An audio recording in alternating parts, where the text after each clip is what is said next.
ধন্যবাদ।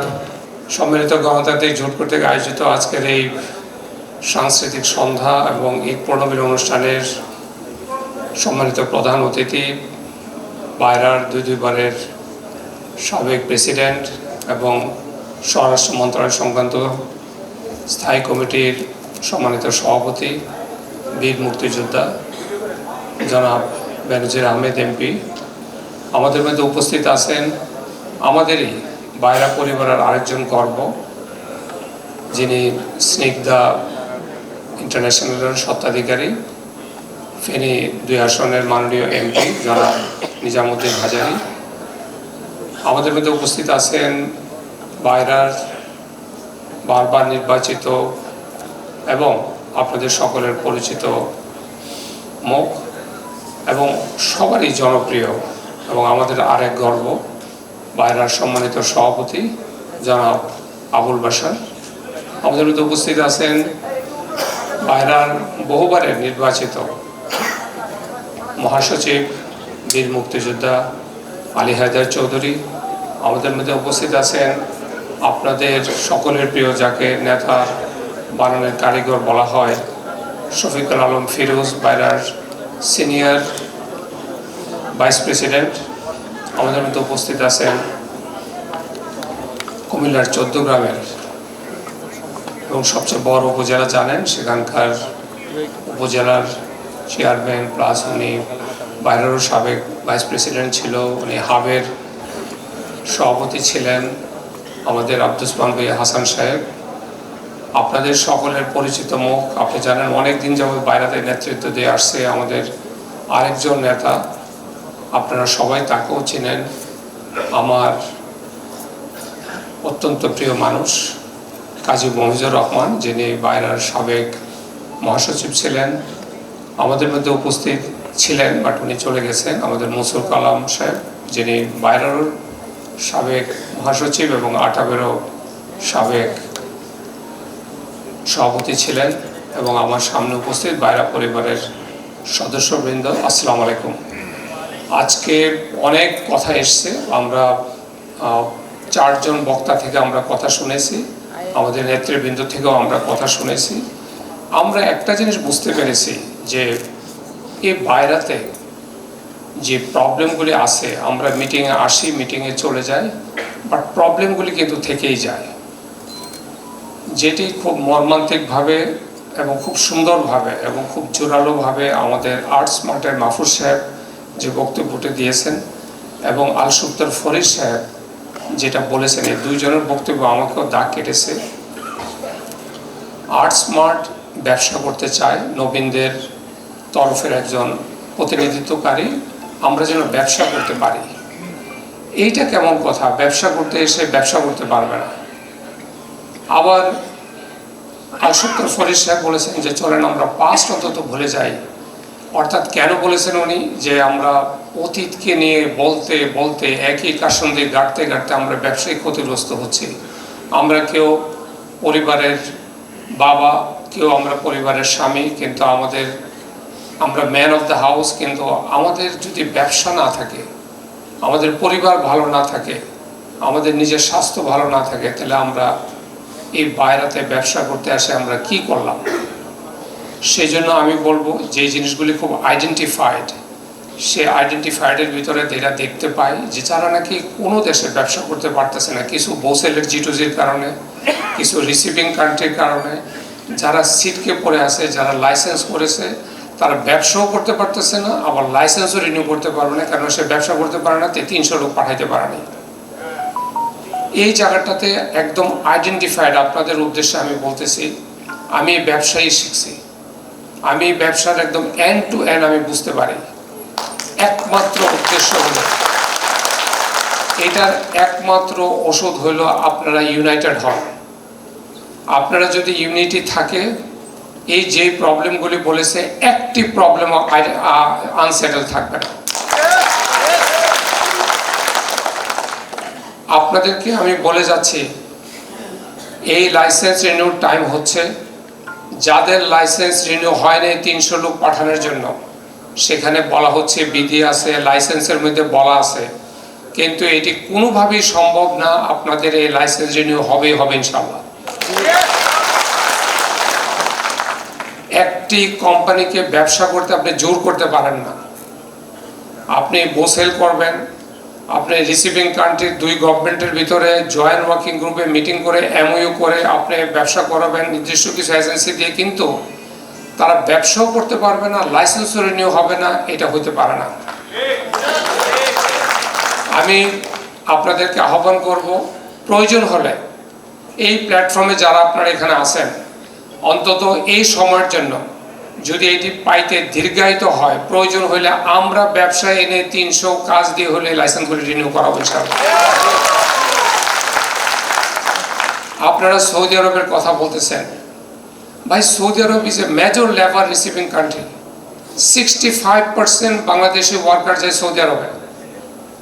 তার মানে আমাদের 70% রিক্রুটিং এজেন্সি ব্যবসা করে সৌদি আরবে। এটা বিভিন্ন পর্যায়ে ব্যবসাটি হয়। সুতরাং সৌদি আরবে লোক গেলে থাকবে প্রবলেম, সেটাও অ্যাডজাস্ট করা যাবে না। এমপ্লয়ারকে ব্ল্যাকলিস্ট করা যাবে না। কম বেতনের লোক বেশি যাইতে চায়। আপনার ক্লিনার পর্যায়ে যেটা মাহফুজ সাহেব বলছেন যে এই যে ভালো ভালো কিছু কোম্পানির নাম বলেন, এইসব কোম্পানি 500 থেকে 600 রিয়াল বেতন দেয়, তাই না? এরা কি কেউ 800 রিয়াল বেতন দেয়? এদেরকে 800 রিয়াল না দিলে আপনি পারমিশন দিবেন না, আবার এনলিস্টমেন্ট দিবেন না। আবার যারা এনলিস্টমেন্ট পাইছে তাদের এনলিস্টমেন্ট আপনার দেড়শো এজেন্সি বলতেছে হোল্ড হয়েছে, তাদেরকে আপনার শাস্তি দিবেন। সে ইনভেস্ট করে রাখবে, সে ব্যবসা করতে পারবে না, সে পথে বসবে। এটা হয়। আমরা যদি এখানে স্টেজে উপস্থিত আছেন আমাদের সাবেক মহাসচিব, সাবেক প্রেসিডেন্ট, আমাদের এমপি সাহেবরা এবং বর্তমান প্রেসিডেন্ট এবং বর্তমান এক্সিকিউটিভ কমিটির সদস্যরা, আমরা যদি একটি প্ল্যাটফর্মে সবাই দাঁড়াই, কি করে আমাদের সৌদি আরবের এনলিস্টমেন্ট হবে না আমাকে বলেন। আমি যদি মনে করি, আপনারা জানেন, আজকে একটা উদাহরণ দিতে চাই বলি, মালয়েশিয়ার মতন শ্রমবাজার খুলতে, বন্ধ শ্রমবাজার খুলতে, এরকম একটা আকর্ষণীয় শ্রমবাজার যেখানে নাকি হাজারো পলিটিক্স, সেই বাজার খুলতে যে পরিমাণ ঘাম, কষ্ট, পরিশ্রম আমাদের প্রাইভেট সেক্টরে হয়েছে, তার চেয়ে কম এফোর্ট দিয়ে সৌদি আরবের সকল এজেন্সির এনলিস্টমেন্ট করা সম্ভব, একদম সম্ভব। আমি বলবো আসুন আমরা বাইরের নেতৃবৃন্দকে, যেমন আমাদের বর্তমান কমিটি, আগের কমিটি, আপনাদেরকে নিয়ে আমরা এমন একটা প্ল্যান করি, আমরা সৌদি আরবের লোক পাঠাতে হলে সকল রিক্রুটিং এজেন্সিকে এনলিস্টমেন্ট দিতে হবে ইনশাআল্লাহ। এটির জন্য যেটুকু হোমওয়ার্ক করা দরকার, প্রয়োজন হলে আমি বাইরের বর্তমান প্রেসিডেন্টকে অনুরোধ করব, আপনি একটি কমিটি করে দেন, যে কমিটির মধ্যে আলোচনা হবে এবং এজিএম এর সামনে এটা নিয়ে আলোচনা হবে। এবং এজিএম এ আপনারা হোমওয়ার্ক করে আসবেন কি করে আমরা এই আন্দোলনে নামতে পারি, এবং আমরা ইনশাআল্লাহ এই এনলিস্টমেন্ট করেই ছাড়ব। দ্বিতীয়ত, যাদের লাইসেন্স এনলিস্টমেন্ট হওয়া লাইসেন্স যেগুলি হোল্ড হয়ে আছে, যাদের ইনভেস্টমেন্ট হয়ে আছে, যার জন্য বিভিন্ন কোম্পানিতে এমপ্লয়াররা লোক নিতে পারতেছে না, বিভিন্ন কর্মী নিয়োগ করে কর্মীরা সাফার করতেছে অভিবাসন কর্মীর স্বার্থে, মালয়েশিয়ান এমপ্লয়ারের স্বার্থে, সে সমস্ত হোল্ড রিক্রুটিং এজেন্সিকে অন্তত ফরেন মিনিস্ট্রির মাধ্যমে ইমিডিয়েট ব্যবস্থা নেওয়ার জন্য রিকোয়েস্ট করছি আমি। আজকে আমার একটি ব্যাপার আপনাদেরকে ক্লিয়ার করতে চাই। আমার ব্যাপারে বলা হয়, আপনারা অনেকেই জানেন যে মালয়েশিয়া যখন শুরু হয়েছিল তখন বলা হয়েছিল অ্যাসোসিয়েট পিয়ারেরা যারা লোক সংগ্রহ করবে, সরবরাহ করবে, তারা 10,000 করে টাকা পাবে, কথা হয়েছিল না? আপনারা অনেকেই জানেন। বলা হয় যে এই কথা আমরা রাখি নাই। প্লিজ আপনারা এই অপবাদগুলি না জেনে দেবেন না, আপনারা এই পলিটিক্সগুলিকে বন্ধ করান। তাদেরকে কি হয়েছিল তা আপনারা জানেন। মালয়েশিয়াতে যারা আপনারা কাজ করতে পারবেন না, তারা যেরকম মার্কেটিং এবং তারা যেন নিজেরাই শ্রমিক সরবরাহ করতে পারেন, এই সাপ্লাই চেনটা যেন আপনারা দিতে পারেন, সেই জন্য যেন কোনো হিউম্যান ক্রাই না হয়, তৎকালীন মন্ত্রণালয়ে কথা হয়েছিল। সে সময় অ্যাসোসিয়েট বিয়ারে তৈরি করা দেওয়া হয়েছিল। আমরা যদি এখন লোক পাঠাইতে না পারি, ধরেন আপনাদের যে 100 এজেন্সি প্রাইভেট সেক্টর আছে, 100 এজেন্সির অনেক সদস্য আপনারা এখানে আছেন, আপনারা কি এখন কাজ এনে আপনারা কি লোক সাপ্লাই করতে পারেন নিজেরা?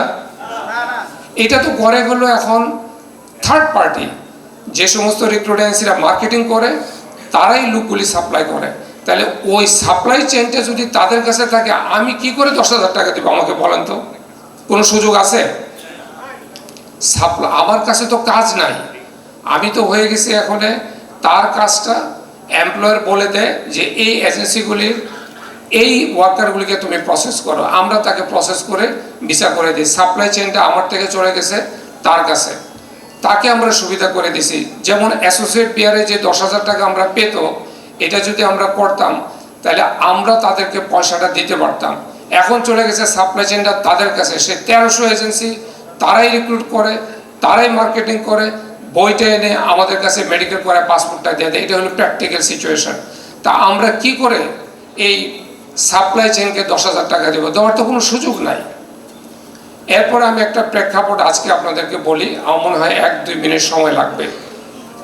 আমার ব্যাপারে বলা হয় আমি হাত উঠে ওয়াদা করে বলেছি যে মালয়েশিয়াতে আসুন, আমরা সিন্ডিকেট করব না, আপনারাও করবেন না। Yes, it happened. কিন্তু কেন হয়েছে, প্রেক্ষাপটটা তো আপনাকে বুঝতে হবে। আপনাদের অনেকেই এই ঘটনা জানেন না, এটাকে নিয়ে রাজনীতি হচ্ছে। আপনারা জানেন এই ঘটনার পরে আমি দাওয়াত পেয়েছি এবং এখানে স্টেজের 2-4 জন দাওয়াত পেয়েছে একটি হোটেলে, যে আপনার লাইসেন্সটা দেন। দাতো রইস নামে এক ভদ্রলোককে এনে আমাদের নুর আলী ভাই আমাদেরকে বললো যে এখন আমরা এইভাবে ব্যবসাটা করব। আমি ওখান থেকে চলে গেছি। তার 1.5 থেকে 2 মাস পরে আপনারা সবাই জানেন মেডিকেল সেন্টার থেকে প্রোফাইল নেওয়া হচ্ছে, ফমিমাকে আনা হচ্ছে, দাতুশ্রী হানিফ থেকে শুরু করে সবাইকে এখানে আনা হচ্ছে কি মেডিকেল সেন্টার করবে। আমি তখন নোমান সাহেবকে ফোন দিলাম, শুনে নেয় আমার কথা, আমাকে বললো নলি ভাইকে ফোন দেয়। নলি ভাইকে বললাম, নলি ভাই ফমিমা তো বাংলাদেশে কোনো লেবার সিন্ডিকেটে মেডিকেল করে না। উনি বললো আমি আইন কানুন বুঝেই আমি করতেছি। আমি পারি না বুঝাইতে ওনাকে। উনি মালয়েশিয়ার রিক্রুটিং এজেন্সিও করবে, উনি মেডিকেল সেন্টারও করবে। তারপরে 1 মাস পরে আমরা দেখলাম, আপনারা অনেকেই জানেন, দেখছেন না, যে ট্রেনিং সেন্টার তারা ইন্সপেকশন করা শুরু করলো। হয়েছিল না? ট্রেনিং সেন্টার কি হোক, 5টা ট্রেনিং সেন্টার মাধ্যমে ট্রেনিং করতে হবে। ট্রেনিং সেন্টার উনি নিয়ে যাবে, মেডিকেল সেন্টার উনি নিয়ে যাবে, রিক্রুটিং এজেন্সি নিয়ে যাবে। শুধু কি আমার ওই কথাটাকে ব্যবহার করে যে আমি আর আচরণ আমরা করবো না, এবং ওনাকেও তো বলছিলাম আমি ওয়াদা করতে বলেছিলাম না, কিন্তু কই। তাহলে কি হলো, ওই যে আমাদের বর্তমান মহাসচিব আলী হায়দার চৌধুরী সাহেব বললেন যে একটা সুযোগে উনি বাইরের নেতৃত্বটা নিয়ে গেল, এটা আরেকটা সুযোগে আমাদের মালয়েশিয়া শ্রমবাজারটা উনি নিয়ে যাবে। আমাকে আপনাদের ভিতর থেকে অন্তত 20 রিক্রুটিং এজেন্সি আমার কাছে একসাথে আসছে যে ওনারা যদি করে ফেলে, কেউ না কেউ যদি করে, তাহলে ওয়াই নট ইউ? আমরা যদি এটাতে আপনি পিছিয়ে থাকেন, আপনি যদি চেষ্টাটা না করেন, তাহলে আরেকজনে করবে। বাট জিনিস তো এটাই হবে ভাই, 2 সরকার যদি একমত হয়, আপনি আমি কে এটাকে বন্ধ করার? আমি একদম সত্য কথাটা আপনাদেরকে বলে দিচ্ছি, আমার ভিতরে কোনো রকম পেঁচ গোছ নাই। আমি এই বাইরে পলিটিক্স বুঝি না। যদি এটা কোনো মিথ্যা হয়, কেউ প্রমাণ করতে পারেন, প্লিজ আমাকে আপনারা বলবেন। আমি ওনাদের রিকোয়েস্টে তখন আমি মালয়েশিয়াতে যাই, বললাম যে এটা কী হচ্ছে, বলেছে না এটা তো হয়ে গেছে। আরে কি হয়ে গেছে?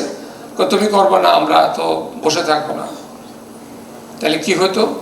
রেজাল্টটা হতো যে আমরা যারা একসাথে মিলেমিশে ওই একজনের রেশন পেট ভরতে যে পরিমাণ রেশন লাগে, আমি চিন্তা করলাম ওই রেশনটা দিয়ে যদি আমার 500 এজেন্সিকে আমার পেট ভরাইতে পারি, why not I do it? Exactly আমি তাই করেছি। একজনের পেটের রেশন এত বড়, ওইটা দিয়ে আপনাদের 5 থেকে 600 এজেন্সির পেট ভরার আমি চেষ্টা করেছি, যেটা ইভেনচুয়ালি প্রায় 1400 একটা, আমরা 100 প্রায় 1300 প্রায় 1400। আপনারা যদি কারো ব্যাপারে কোনো আপত্তি থাকে, আমি নামগুলি আজকে প্রকাশ করতে চাইছিলাম যে আপনার একটা পুরা 1300 রিক্রুট এজেন্সি যারা নাকি আন্ডারটেকিং দিয়েছে যে কোম্পানিতে কোনো প্রবলেম হলে আমি দায়িত্ব নিব, আমি এটা বিল বোর্ডে আপনাকে দেখা দিতে চাইছিলাম, কিন্তু এটি শিষ্টাচারের মধ্যে পড়ে না। তাদের নামগুলি তো আমি দিতে পারি না। যদি কেউ বলে আমি ব্যবসা করি নাই, আমরা চেক করে বলে দিতে পারবো যে উনি ব্যবসা করেছে কিনা। আমাদের মধ্যে সবচেয়ে বেশি সিন্ডিকেটের যে সুচ্চার যে ব্যক্তিটা বলে বেড়াচ্ছে তার কাগজপত্র কি আপনারা চান সব আমরা দিতে পারি। যারা মেডিকেলে আছে, সবচেয়ে বেশি ব্যবসা করেছে সেই ব্যক্তি বলে বেড়ায়। আরেকটা পলিটিক্স হচ্ছে, বারবার বাইরাতে স্ট্যান্ডবাজি হচ্ছে। কি স্ট্যান্ডবাজি? সিন্ডিকেটের স্ট্যান্ডবাজি, বাইরার সাবস্ক্রিপশন নিয়ে স্ট্যান্ডবাজি, 1000 টাকা নিয়ে স্ট্যান্ডবাজি, বিএলআই নিয়ে স্ট্যান্ডবাজি। ভাই, এই স্ট্যান্ডবাজি করতে করতে তো আপনারা যারা বাইরার নবীন সদস্য আছেন, আপনাদের ব্যবসার যে পরিমাণ ক্ষতিগ্রস্ত হচ্ছেন, আপনারা প্লিজ এর থেকে বেরোয় আসেন। বাশার ভাই যেটা বলছেন আমি একদম একমত। আপনারা প্লিজ বোঝান, ইলেকশনের আগে আমাদের কোনো মিটিংয়ের দরকার নাই, আপনাদের কোনো মিছিলের দরকার নাই। আপনারা ঘরে বসে বসে অঙ্কগুলি করেন। বাইরা শুধু আমাদের কাছে নিরাপদ, ওদের কাছে বাইরা নিরাপদ না। কেন নিরাপদ না জানেন? একদম হিপোক্রেসি। এক একজনকে সামনে দিয়ে দেয়, পিছের থেকে রিমোট কন্ট্রোল চালায়, বেনামে ব্যবসা করে, গোপনে নেগোশিয়েট করে। ভাই, এইটা কি? গোপনে এই স্টেজের ভিতরে এক ধরনের কথা, স্টেজের থেকে বেরিয়ে গেলে আরেক ধরনের কথা। আপনারা আমরা তো একই কলিগ, একই পরিবার, আমরা সবাই বাইরা পরিবারের সদস্য। আমরা আপনার মধ্যে কোনো পার্থক্য তো নাই। শুধু একটি পার্থক্য হচ্ছে আমাদের মধ্যে কিছু অব্যবসায়ী আছে যারা এটাকে একটা স্ট্যান্ডবাজি করে আমাদের মনোযোগটাকে অন্যদিকে নিয়ে যাচ্ছে, যার জন্য আমরা সৌদি আরবে আপনাদেরকে হেল্প করতে পারি না, যারা আমরা আজকে 300 এজেন্সির জন্য আমরা হেল্প করতে পারি না। এই যে ফোকাসটা দূরে চলে যায়, যার জন্য মেইন ফোকাসটা আমরা যে মন্ত্রণালয়ে যে আপনাদের জন্য প্রবলেমগুলি সেট করে যে কথা বলবো, আমরা খুব সহজে, আপনি জানেন খুব সহজে, আমরা যখন পাশার ভাই একদিন অসুস্থ ছিল, উনি বোধহয় বিদেশে এসেছিল, আমি আর আলী হায়দার চৌধুরী সাহেব আমরা দুইজনে যে অনেক প্রবলেম একদম বসায় আধা ঘন্টার মধ্যে আমরা সলভ করেছি। বুঝাইতে পারলে কেন সলভ হবে না? গভর্নমেন্ট লোক পাঠাতে চায়, গভর্নমেন্টের রেমিটেন্স এখন একটা বড় ইস্যু। আমরা হলাম সেই রেমিটেন্স আনার কারিগর। আমাদেরকে তো নিজেকে তো আমরা সেলও করতে পারতেছি না। আমাদেরকে আমরা সেল করি না।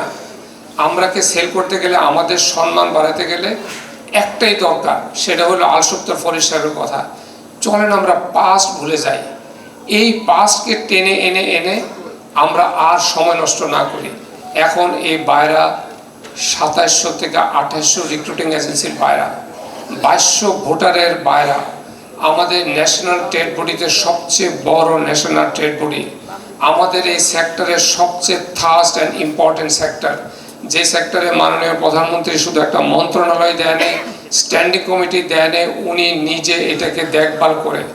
নতুন নতুন বাজার খোলার যেরকম বিকল্প নাই, বাইরের সঠিক নেতৃত্বের কোনো বিকল্প নাই।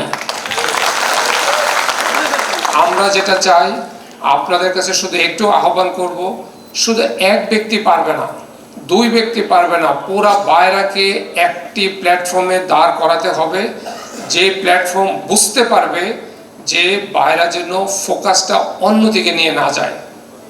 শুধু আপনাদের শ্রম বান্ধব বাইরা না, শুধু সদস্য বান্ধব বাইরা না, দেশ বান্ধব বাইরাও যেন হয়। যদি দেশ বান্ধব বাইরা হয়, গভর্নমেন্ট বুঝতে পারবে এই বাইরার প্রতিটি সদস্য দেশপ্রেমিক। আর দেশপ্রেমিক যদি হয়, আপনার কোনো প্রবলেম তখন সলভ বাকি থাকবে না। আমরা সেই জায়গাটায় যাই, অতীত নিয়ে আমরা না ঘাটাঘাটি করি, সামনে আমাদের বন্ধ বাজার আমরা মুক্ত করি। বোসেলের জন্য যেগুলি G2Gর ভিতরে আছে, সেগুলিকে আমরা কিভাবে আমরা সম্পৃক্ত হতে পারি সেগুলির জন্য চেষ্টা করি। আর মালয়েশিয়া, সিঙ্গাপুর থেকে শুরু করে সৌদি আরবের সকল রিক্রুটিং এজেন্সি কিভাবে আমরা ব্যবসা করতে পারি, বিভিন্ন কর্মসূচি না দিয়ে তাদের সাথে টেবিলে বসে আলোচনা করি, দেখবেন সব শ্রমবাজার সবার জন্য ওপেন হবে ইনশাআল্লাহ। আপনাদেরকে আরেকটা জিনিস আমি বলে বিদায় নিচ্ছি। আমি আরেকদিন বলেছিলাম, ভাই আপনারা বলেন আমাকে যে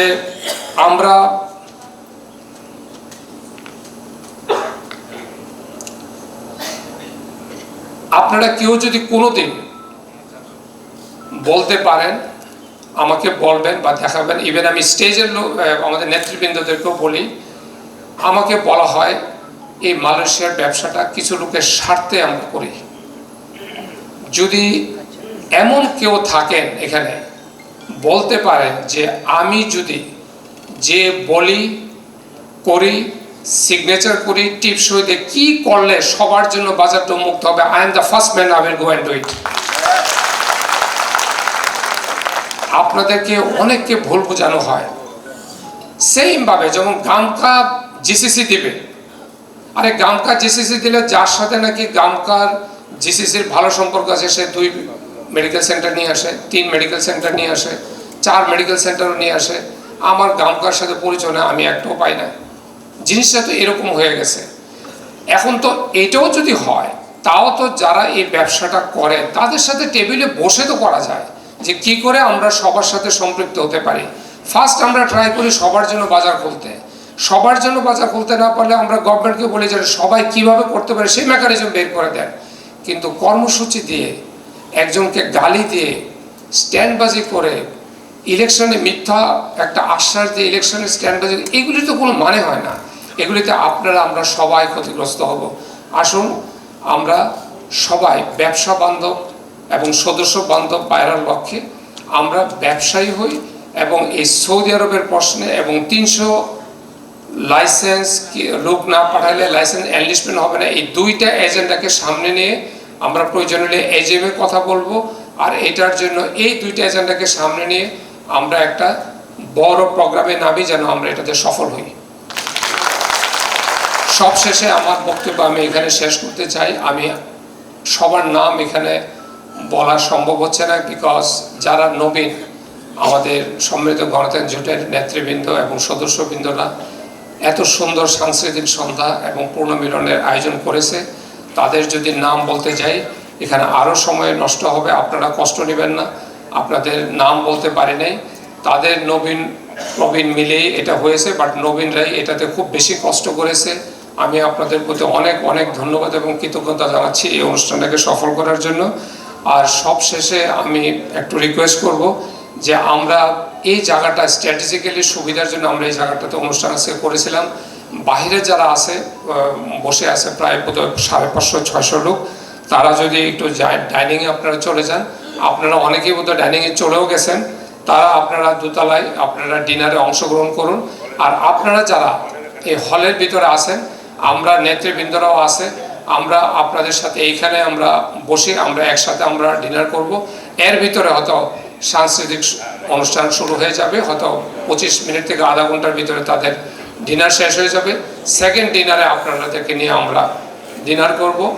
এই বলে আমি আমার আলোচনা এবং আজকের এই আলোচনা অনুষ্ঠানের সমাপ্তি ঘোষণা করছি। ধন্যবাদ আপনাদের সবাইকে, থ্যাংক ইউ ভেরি মাচ।